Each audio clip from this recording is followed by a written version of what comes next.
Hello,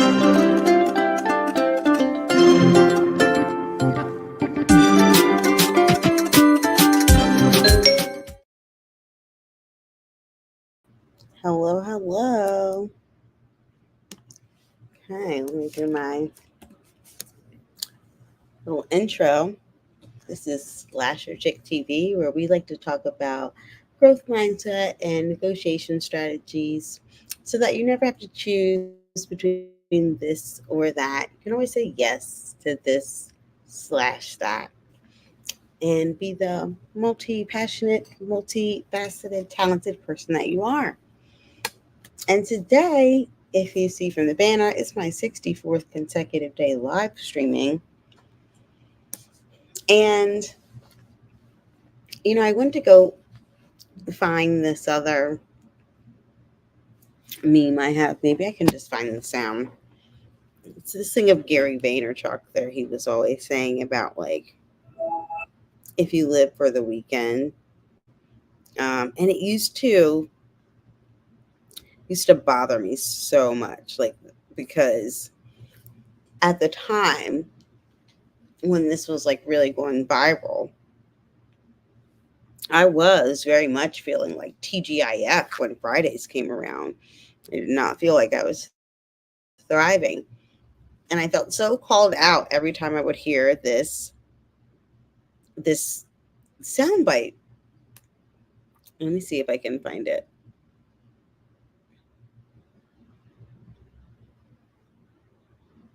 Um, but basically, the quote is like, if you live for the weekend, if you live for a weekend, oh, God, 6 years old.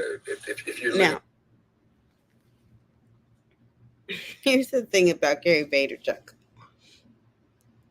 I've been a Gary fan for a long time. I haven't always followed Gary's advice, and that's why he's kind of like the bane of my existence. But but this is the soundbite that used to bother the heck out of me, okay?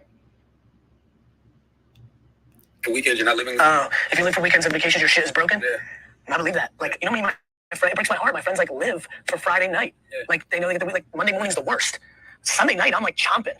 I'm like a fighter before a fight, like in the dressing room. Like I can't, like I try to go to sleep early on Sunday because I can't wait for Monday because I get to put my jersey on. Sure. You know, yeah. I like that. Like, and I feel bad because listen, as a shit student, now Gary's already talks fast as hell. That might be a little bit too fast. Let me slow that down a bit. 80s and 90s when everybody told me I was a loser for making money on the weekends but being bad at school. I remember Sunday night after the Jets played being depressed because I knew Monday I had to go to school and that was bullshit and I hated it and I still had 5, 7, 9, 2, 4 years of it. So, you know, I'm so glad that I'm removed from 1992 to 3-4 when I like dreaded Monday morning. Yeah. And then when my life actually started, my business world started, I don't anymore. I feel bad that most people need work. Now, it's given very, very much Mr. Beast of go all in and go hard, Gary did that out of life too, where he was like young and had no other responsibilities in life. And then also later, his tune changed to like, I just want to be happy. Don't you want to be happy? So I'm not saying it's the only way to go. But what I am saying is tomorrow's Friday, and I'm like, oh my God, thank God. But for different reasons than before. Now it's because I'm exhausted, but I am mostly exhausted from the pursuit of the life I want. And don't get me wrong, the life I have right now is pretty awesome. Um, but and the pursuit of the life I want is also exhausting. And it's partially exhausting from change in itself is not it's not an easy task, right? Everybody would just do it at the drop of a hat. That was okay.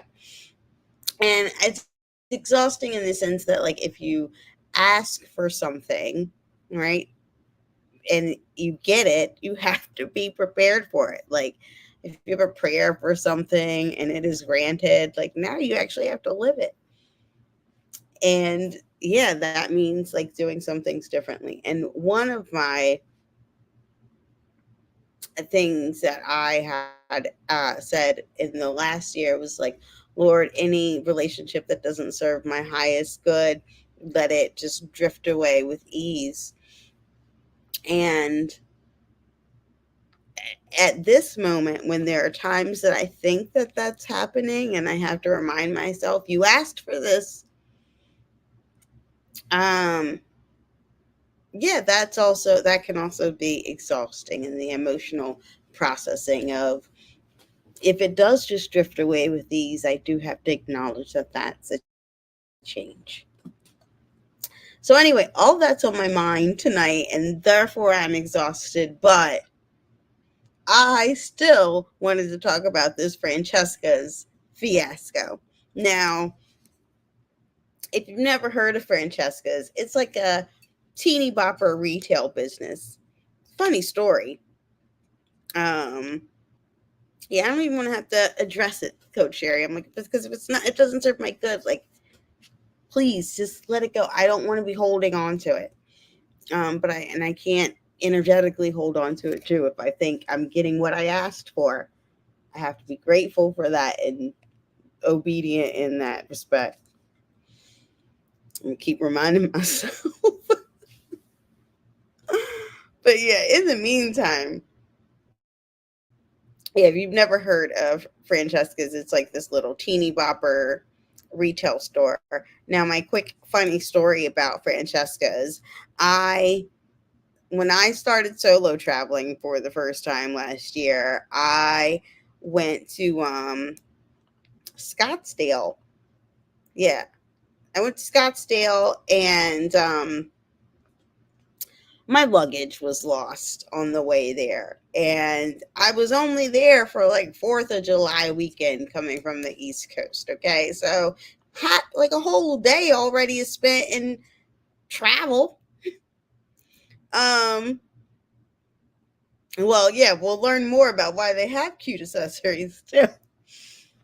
So, all of my luggage was lost. And I'm like, well, one thing I'm not going to do, since I'm just here for this 4th of July weekend, is let anything ruin this trip. So I will figure it out. Hey, Eastad. And so I just left the airport, checked in, and went to the mall that was closest to my hotel, which was amazing. It had a whole Tesla dealership inside the mall. Like, it was wild. Okay. And Francesca's is actually where I ended up with this dress. So that's my little funny Francesca story. Um, but yeah, I like the little teeny bopper store, and they do have little cute little accessories or like office trinket type things. It makes a good gift store. One of my favorite things I actually got from Francesca's is actually a USB cord, but it's all pearls, which is very, and so, Coach Jerry, like every single one of my sorority sisters, every time they see it, wants one of these USB cords. I should have gotten more of them so I could have used them as gifts, but I didn't think to do that at the time. I was just so excited to find it myself. And I got it that weekend when I had no luggage. But at any rate, Francesca's has been going viral, I guess, for, as the way it's being phrased, ripping off small businesses. And I think I might have a little bit of a hot take on this. Um, because as I said in my other stream, they're a big box retailer engaging in capitalism. Some of these things you should kind of be prepared for the possibility. But I digress. Well, okay, this is what had happened, Coach Sherry, with the luggage. Because normally, if I'm doing a trip like that, I'm only taking a carry on. And I would normally not check my luggage for that. But because it was my first time in Arizona, and it's like a desert. So I'm like, oh, is it going to be cold that night and hot in the day? Like, how much stuff am I going to need? I didn't know. So I definitely packed more than I would normally pack. And I also usually, if I'm going to do that and I have a carry on still, I packed like an extra set of clothes or something in the carry on for that reason too. And the only thing I happened to pack in the carry on was like bathing suits because my plan was I was immediately going to the pool when I got there. So yeah, that's what had happened. But normally I would have never checked a bag. It was the first time that's ever happened. Now, this is what also worked in my favor though, because they lost my luggage. They lost my luggage all the way up until I was ready to leave. Like they never found my luggage. Come to find out, it was already at the airport and like nobody called me back. But what had happened was, yeah, I did have to change planes. I had to fly from Philly to Atlanta and then from Atlanta to Scottsdale. But what had happened was because they lost my luggage, anything I had to buy that weekend, I got reimbursed for. And my luggage was found on the day I had to return. So when I went back to check in for my return flight, I just went to the office and picked up my old luggage and went home. So it actually worked out perfectly because I ended up with all kinds of free stuff for the weekend. I was great. If I ever actually do the vlog about that trip, because yeah, I went to because this was a solo trip and I went to the Grand Canyon and I was so nervous about that because it was I got it through like an Airbnb experience and I was at first I thought I was going to be the only person on the excursion, which I was kind of excited about. Like, oh, okay, it'll be like I got a private tour. And on the other hand, I'm like, I'm a solo traveler going out to the middle of nowhere with just these people. Like, I don't know. Like, so but it turned out this mother and her son who happened to be in town for a fencing tournament also went on the tour with me. So we did still get I got a semi private tour because it was just the three of us and the guide. And that turned out to be really awesome. I tried this really nice spa there. And what else happened? It was a great trip. It was, yeah. And that was my first ever solo trip. And then after that, I got the book. So then after I went to Scottsdale for 4th of July, I went to, where did I go after that? I can't remember. But basically, all my solo trips last year that I never ended up finishing my vlogs for was I went to Scottsdale, Waikiki, Paris, and, oh, the Bahamas. I went to the Bahamas for the very last week of the year. And this year, I have I'm slowing down my solo travel so that I can achieve some other financial goals. And it's it's hard, okay? Because I have the Wanderlust book. I'm sure she loved it. Okay, after going to Arizona for the first time, I was like, oh, I could visit this could be my I have to go to this state once a year. But for now, I have to go to Hawaii once a year, and I do not have a plan yet for how I would get to Hawaii within the last 6 months of this year. But the way I feel about Waikiki, like I think about it like it's a long lost lover. Like I was in tears leaving that place. So sad. But it's just awesome because there's beach, mountains, city right there. Oh, good food. Oh my God. But anyway, really, Asheville, North Carolina is a great solo spot. Okay. Okay. I've also never been to the Outer Banks. That's also on my list of a place I would like to visit. Um, See, okay, I've heard really great things about Destin. And because my Florida place that I really love is Naples. Like, and I've heard that if you like Naples, oh, you'll definitely like Destin, and that I would probably like it even better because my experience in Naples is very much a retirement type town, which I don't think I would mind retiring there. But I love the Gulf as far as water because it's just so warm. It feels like a nice warm hug, and I just love it. But yeah, I love the beach. So similar to how you were saying about wanting to be as close as like Marlene is to the beaches that she's close to all the time. Ugh, that would be like kind of my dream. Well, it would be my dream to do that and not not be in the state of Florida at the same time. Because if it's two states I never want to live in, yeah, it's Florida and Texas. I'm good. I'm definitely good. Um, no, no offense to people that love their states, because you should. I think you should be proud of wherever you choose to call your domicile. I just don't want to move there. That's all.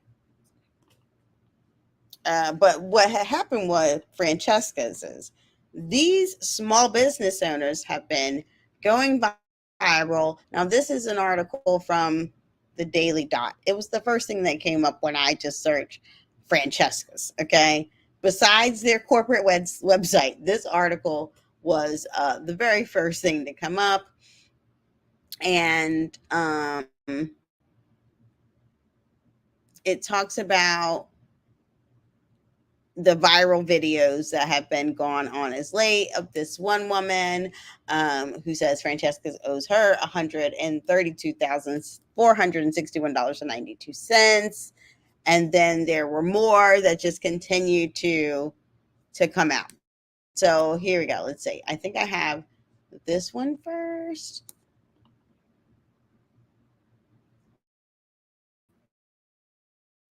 Is she the one? Um, Hold on. So this is one of them. Let me share this one instead. And I don't even, she's not even the main one, but more than one creator has talked about this is what's happening with them and Francesca's. Let me see if I can make this large. Hi. I saw a few other creators sharing their experience with Francesca's, so I wanted to share mine. Those who don't know, Francesca's is a national retailer with hundreds of stores. In comparison, I am a one-woman small business. Now, one thing to note is Francesca's had recently closed a lot of stores, like in 2022. They had already, not 2022, 2020. They'd already filed bankruptcy in 2020. So that's, I think, before even some of these businesses were doing business with Francesca's.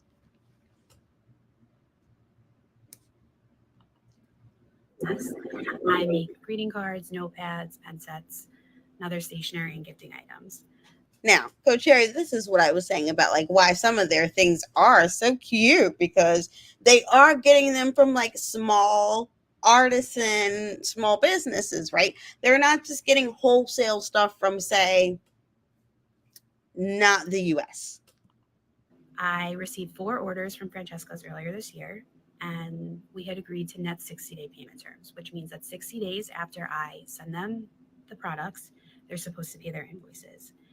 Now, this also wasn't surprising because although they may have started at a net 30, which is like typical, right? If you're going to go into this type of agreement, is a lot of businesses and industries have been struggling. And I know at least in the tech industry, that was what a lot of companies started to do, was like just change the terms in order to at least be able to stay engaged with one another. And so maybe what used to be a net 30 might have gone to a net 60 or a net 90. And like y'all negotiated that in order to keep doing business. So that part wasn't that surprising either. Like, so I'm like, okay, well, carry on.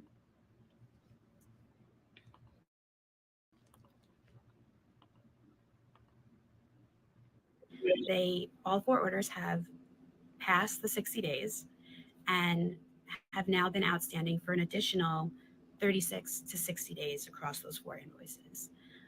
They owe me a total of $25,186.70, which is a lot of money, especially for a small business. I'm not sure anything. Sorry. I have called them, can't get through. I've sent them maybe a dozen emails. Nothing. Nobody responds. Nobody answers. Nobody picks up the phone. I've even gone as far as to try and find people from their accounting team on LinkedIn to see if I could find like private email addresses, because they have you just emailing a general inbox. Now, this is the other thing that I found surprising. I'll stop this one here. Um, and hopefully stop the sharing there so that all of my stream doesn't freeze up. Because when I was hearing some of these from some of the things that the small business owners were doing, I was actually surprised by some of their collection tactics. Well, I was first surprised, and at least that one, like, well, how did you get four orders that are behind? Um, were like all of those orders at the same time? Because, well, here, you'll see what I mean. There was others that, like, at the point where Francesca's had clearly already reached their agreement, continued to fulfill orders for them. And so now they've now racked up more debt as far as Francesca's concerned. And I couldn't understand, y'all, if you've already negotiated additional terms, right? So we've already negotiated, now I need a longer payment term. So it's moved from the 30 a net 30 to a net 60. And now we're at a net 90 and you still haven't paid me. I'm not sending more orders. You're not getting more product from me. And if you think, if as an organization, you're like, oh, well, you're in breach. Okay, well, so are you. So sue me. Like, because, so I don't, from a negotiation perspective, at first I just couldn't understand. But I continued to think about this, right? Okay. And so I continued to think about this in terms of, all right, Alicia, maybe you're being a little bit too not being empathetic enough with the small business owners. And I'm like, all right, well, let's think about this from that negotiation perspective, right? So I'm going to share what just at least the framework that I'm looking at this in terms of our principle based negotiation and those 7 aspects of the things that are involved in this one here. Now, how do I go back to my other view? Because this is not the view I want to have. Yeah, I want to move to this one so you can see better. Oh, this one. Okay, but that's not where I want to go. I want to go to this one because you can see better.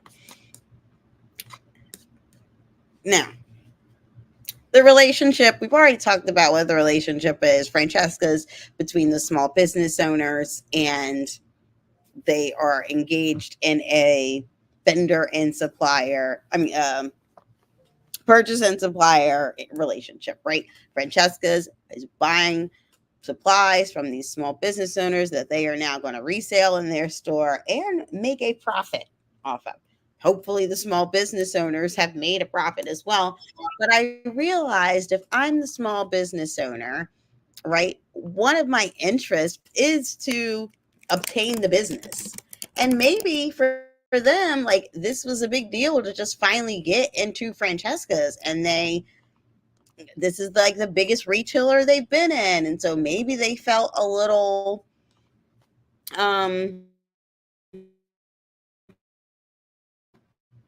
yeah, that they could push back any further, or that they would potentially lose the business. I would argue, however, that if you were spending this much time on collections, that big box retailer isn't actually doing you any favors, because the time that you have spent on collections, you could have been spending that getting y'all in another store. So I don't know. That's that's me. Okay. But they also have an interest, though, in having payments on time. That's what, they want. Oh, Coach Sherry, I can almost guarantee you that that's what's coming next, is that they're about to file bankruptcy because of this. Because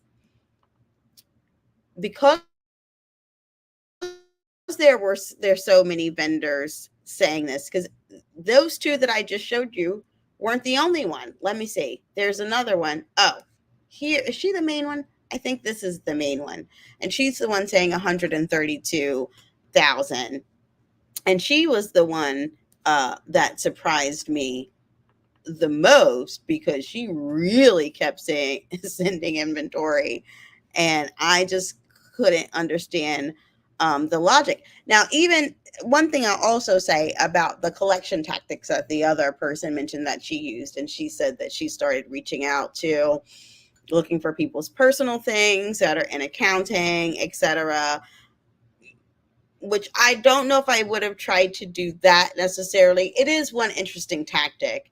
Um, but you also should be trying to like rather than going to a mid-level employee or an administrative employee who's really just managing the payments that someone else approves of whether they could pay.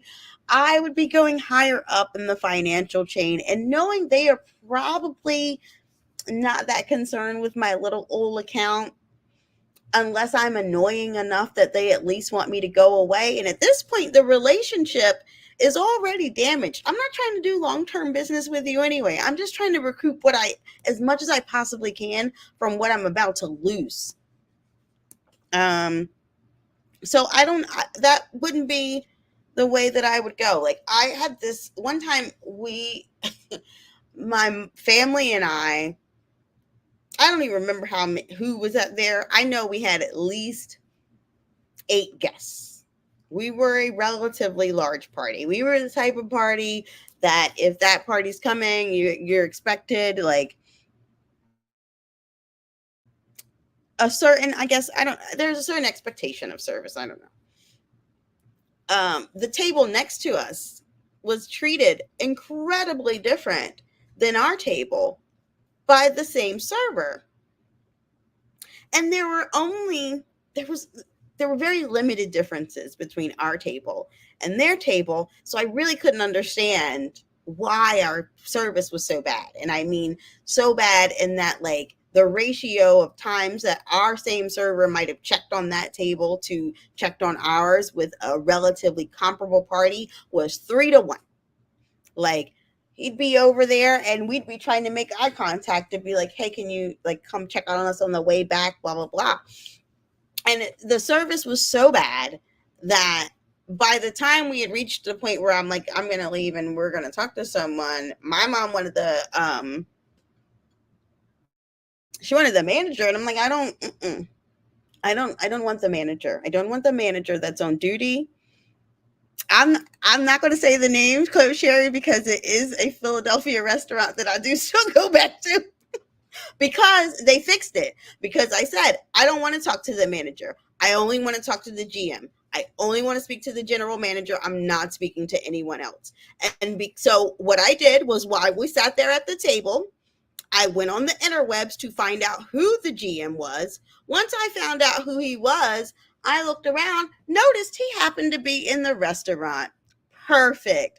I'll go speak with him and let him know what our problem was and see how that's handled. Entire meal comped. I'm gonna go to the person who can actually solve this for me. And that what didn't sound like what they were doing so far.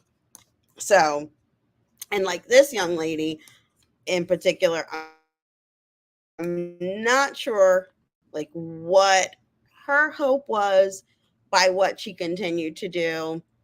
But yeah, for the small business owners, oh, this isn't the, yeah, I want to share this one instead. For the small business owners that are involved in this, when I was watching this, I was questioning, I'm like, who's advising y'all?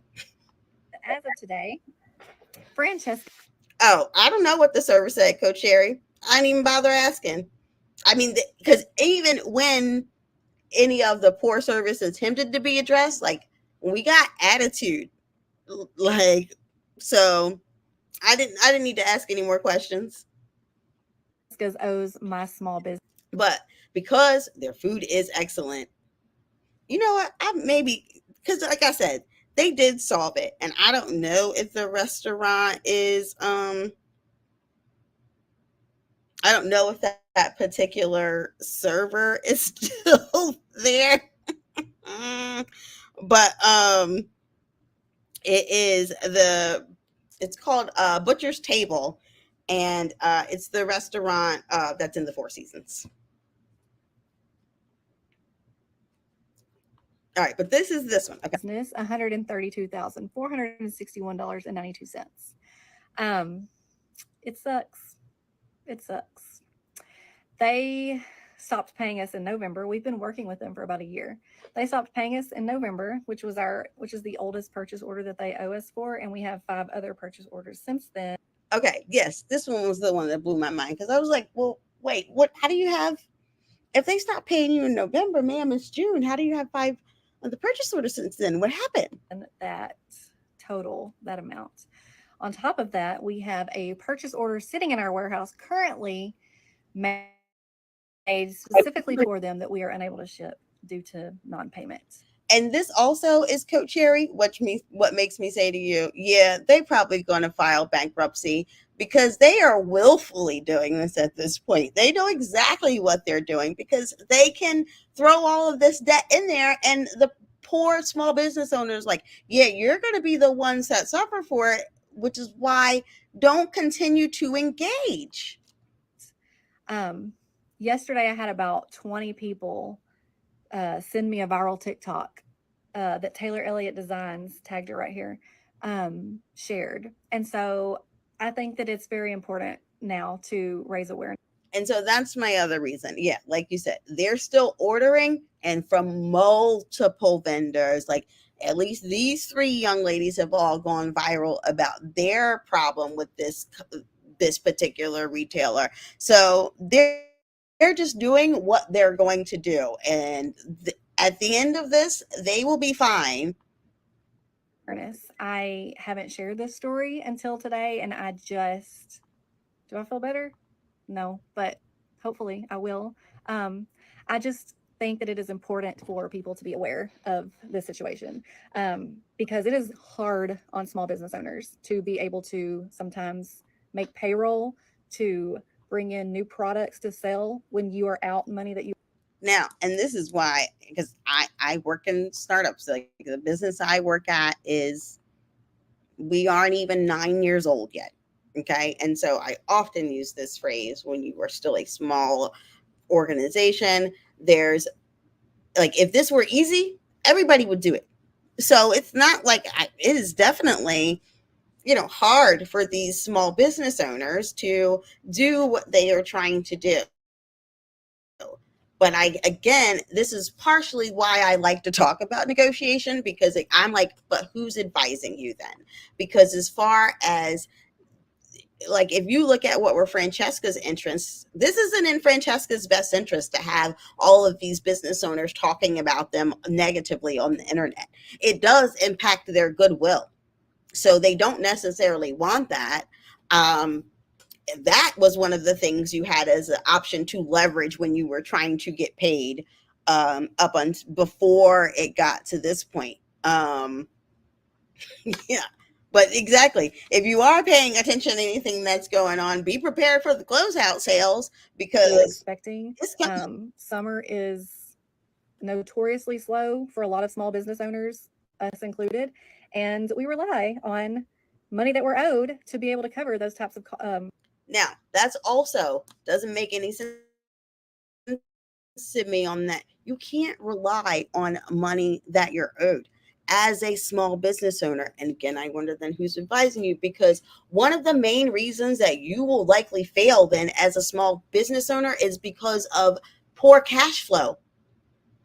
If this is you can't continue to operate and give them your inventory that you're putting money out for that they're not paying you for, and not expect that you could potentially end up at a loss, because they may never pay you because they already have the stuff.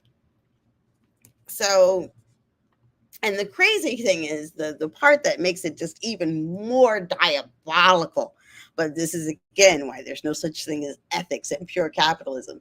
What's the most diabolical about it is not only do they have your stuff, but they've probably already made a profit off of it too, and they're still not going to pay you.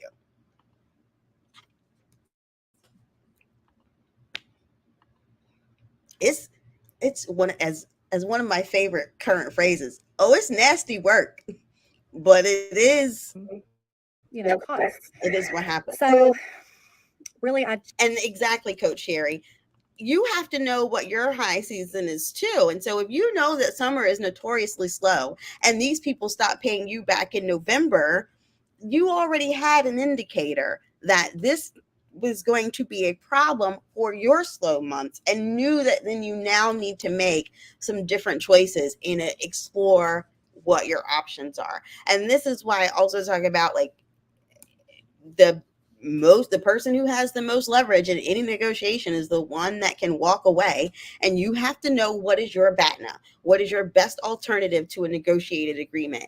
And your best alternative to a negotiated agreement in this particular scenario is to walk away, because they're not negotiating with you. As people have said, I couldn't get any communication, no one's even responding to me, they are literally ghosting me except for when they want something.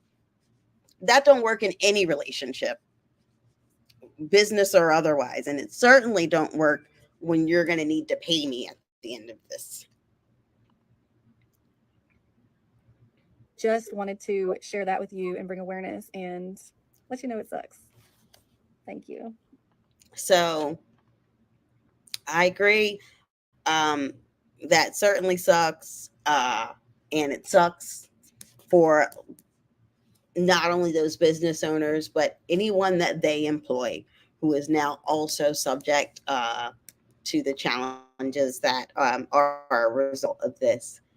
Uh, but what I hope that people take away from this, particularly the small business owners that have an opportunity to see this go viral and learn from the experience of these other people, is that everything's negotiable, especially when it comes down to something that is financial in that respect. Like, if you want my money, it's negotiable. If you want my product, it's negotiable. Now, if we can't meet terms that we both agree on, okay, we stop. But there's no reason that because you were originally in a contract with Francesca's and they continued to fail to pay you, that you should continue to service that contract. That's just black and white. And exactly. Francesca's is not the only business doing this either. And so, to some of the other points that I guess I would recommend that people look at when they are considering going into a business, because I personally also think the thing that gives you the most power uh, in a negotiation beyond the ability to walk away is the prep. And you won't actually know how much leverage you have to walk away or not if you haven't done all of the full prep. And you need to be doing that prep and not only thinking about, what are your interests and options, but what are their interests and options as well, because that's going to help you figure out what your move should be. For example, as we just talked about, it's in Francesca's interest to hold on as much money as they can for as long as they can, because they are protecting their cash flow. It's also in Francesca's so because of that, one of their options is just don't pay the vendors. That's how they're going to get the thing that they want. Hold on to it as much as they can. And if you are thinking about, like, okay, well, let me think about this from their perspective, what are their interests in this scenario and what are their options, what are my interests in this scenario and what are my options, then you have at least more information to come up with your dance moves.